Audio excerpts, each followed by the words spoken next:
В волейболе появится Суперлига. Перуджа выиграла Суперкубок Италии. Гапет и Зайцев определились с местом продолжения карьеры. Леон дебютировал за свой новый клуб.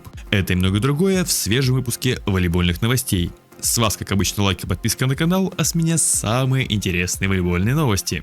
Поехали! Ведущие функционеры крупнейших европейских волейбольных лиг задумываются о создании Суперлиги. В отсутствие российских клубов групповой этап Лиги Чемпионов сильно утратил зрительский интерес, что негативно сказывается на рейтингах самого престижного волейбольного Еврокубка. Как думаете, нужны ли такие кардинальные перемены в клубном волейболе? В Польше продолжают бороться с последствиями наводнения в Нысе. Дом Либеростали Якуба Оленичака был полностью затоплен, так что все, что было у 17-летнего волейболиста, было уничтожено стихией. Все, что удалось сохранить самому молодому игроку сезона плюс лиги, так это лишь вещи, которые он взял с собой на игру против Ресовии, которую перенесли. Эрвин Гапет не дождался самого большого контракта в истории и перешел во французский Пуатье. По слухам, зарплата двукратного MVP Олимпийских игр будет менее 500 тысяч евро за сезон, но при этом он может покинуть клуб в декабре, если получит более привлекательное предложение. Гапет в последний раз играл во Франции в 2011 году в составе Тура, ровно тогда и завоевал свое последнее чемпионство Пуатье. Понятно, что первую половину сезона 33-летний доигровщик будет стараться привлечь потенциальных покупателей, но что будет дальше, сказать сложно. В свое время данный клуб тренировал отец Эрвина, а также за Пуатье выступал его младший брат. Нашел себе место работы и еще один прославленный волейболист. 36-летний итальянец Иван Зайцев стал новым игроком Монцы. После блистательного прошедшего сезона для данного клуба их состав претерпел серьезные изменения. Им необходимо было вписаться в лимит на легионеров, так что отчасти из-за этого на позицию доигровщика был приобретен Османи Хуантарена. Но он так и не смог восстановиться от перенесенной операции на плечо, так что закрыть эту брешь был призван игрок, который все лето занимался пляжным волейболом и даже стал чемпионом Италии. И спустя много лет Зайцев вынужден сменить игровой номер, теперь на его спине будет красоваться число 24. А вот никак дебютировать за свой новый клуб не может Юань Делиал. 36-летний уроженец Кубы в этом межсезонье перешел в новосибирский Локомотив, но так и не приступил к активной соревновательной практике. Несмотря на то, что доигровщик участвует в предматчевой разминке, он еще не готов к полноценному появлению на площадке. Безусловно, у болельщиков Лока есть опасения насчет здоровья Лиала, но в последние сезоны он нередко пропускал стартовые матчи, зато был доступен к самым важным поединкам. Так что, быть может, и в этом сезоне он еще сможет активно помочь своему новому клубу. Марко Подрощанин спустя 9 лет возвращается в Лубочевзанову. 37-летний сербский центральный блокирующий выступал за данный клуб с 2008 по 2015 год. Контракт рассчитан на 2 сезона.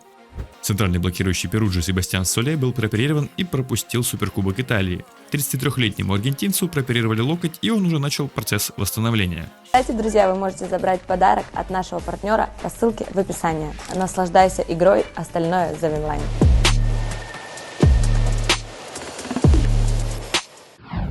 Раз уж мы заговорили про Суперкубок Италии, давайте к нему и перейдем. 21 и 22 сентября 4 топовых итальянских клуба разыграли 29-й Суперкубок Италии.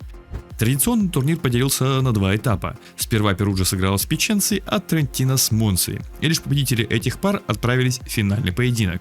Матч между Перуджей и Пиченцей получился крайне насыщенным на события, но победитель тут мог быть только один. 25-22, 23-25, 25-20 и 25-21. Отдав лишь один сет, дьяволы сделали уверенный шаг навстречу очередному титулу. Во втором полуфинальном матче Трентино не испытала особых проблем в противостоянии с Монцей, одержав победу 3-0, 25-20, 25-21 и 25-23. Хотя вице-чемпионы Италии в сильно обновленном составе были близки к тому, чтобы забрать третий игровой отрезок себе. Трентино был единственным клубом, который смог забрать у Перуджи данный титул за последние годы, но в этот раз им такое достижение не покорилось. Несмотря на то, что они вели по сетам 2-1, чемпион Италии смог удержать свой титул и добыть уже 6-й суперкубок в свою клубную коллекцию, который они завоевали за последние 8 лет. К сожалению, несмотря на все доступные 5 сетов, какой-то захватывающей интриги мы так и не увидели, о чем ярко свидетельствует счет в игровых отрезках: 25-18, 19-25, 15-25, 25-17 и 15-9.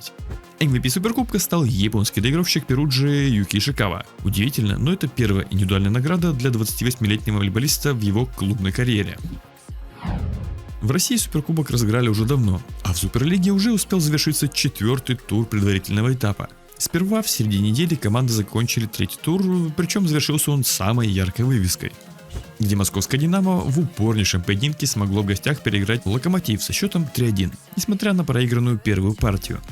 Зато «Локо» смогли остановить победную поступь непобедимого с начала чемпионата «Зенита», одержав сухую победу в Санкт-Петербурге в рамках центрального матча 4-го тура 25-22, 26-24 и 25-18. Результаты 3-го и 4-го тура российской мужской суперлиги сейчас находятся на ваших экранах. Лишь два клуба в России все еще не знают горечи поражения. Это московское «Динамо» и казанский «Зенит». Они возглавляют турнирную таблицу Суперлиги после 4 туров. Уже 25 сентября чемпион и вице-чемпион Польши разыграют 12-й суперкубок страны. Яшевский и Элрон сойдутся в битве за первый официальный клубный трофей этого сезона. Такой поединок нельзя пропустить. В центральном матче второго тура плюс лиги сошлись Яшевский и Рисовия, и самым примечательным здесь был первый сет, где на место Качмарика вышел Жакета, выступавший большую часть своей карьеры во втором польском дивизионе. Аркадиуш не только помог своей команде победить 3-0, но и, продемонстрировав космическую эффективность, получил заслуженное звание MVP. Также стоит отметить дебют Леона в составе своего нового клуба. Доигровщик помог Люблину, полноценно выйдя на замену во второй половине 4-й партии матча против Гданьска. Именно Вильфредо поставил точку на тайбрейке. Это стало второй подряд победой для Люблина в текущем сезоне чемпионата Польши. Оба раза матчи заканчивались лишь в 5-м сете. А вот и турнирное положение команд на текущий момент. Не проиграв ни одного сета, Варшава возглавляет турнирную таблицу. Ну что ж, вот и все самые интересные волейбольные новости на данный момент. Я уверен, что это видео вам понравилось и вы оцените его лайком. Также не забывайте подписаться на канал, чтобы не пропустить свежие выпуски. Ну а с вами, как обычно, был Николай Иванов. Любите то, что вы делаете, и все у вас обязательно получится. Скоро увидимся. Пока.